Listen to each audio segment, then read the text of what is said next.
hear the statistics over and over again. A football field every 48 minutes, 1,900 square miles in the past 80 years. A landmass the size of Delaware, all lost to coastal erosion. It's beyond time for Louisiana to take serious action to restore our disappearing coastline. And as we continue to push Congress for more funding to restore damage caused by federal levees, we must also hold those in the oil and gas industry who have contributed to this crisis accountable for the damage they've caused.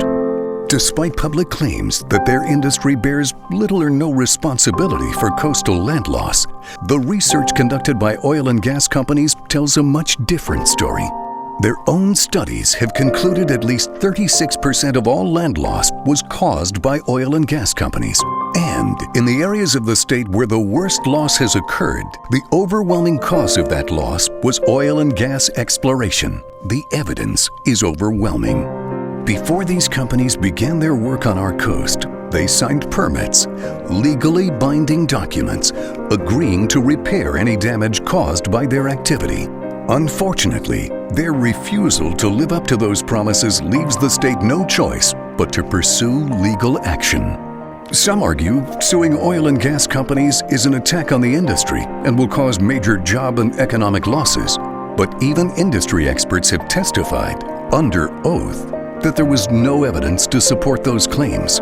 To the contrary, once Louisiana's coastal master plan is funded, the economic impact on the state is projected to be between $12 and $24 billion in new spending each year, creating between 100 and 200,000 permanent jobs. Louisiana wants to continue its vital relationship with the energy industry that has been so beneficial to our state, our people, and our economy. In fact, we provide more taxpayer-funded subsidies to oil and gas companies than any other state.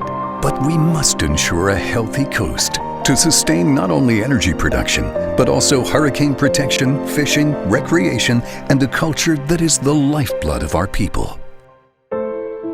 A football field every 48 minutes, 1,900 square miles, and yet taxpayers have been paying tens of millions of dollars for projects to restore damage directly caused by oil and gas activity. The tremendous cost of fixing what scientists have called one of the greatest environmental and economic disasters in American history should not fall squarely on the shoulders of hard-working taxpayers.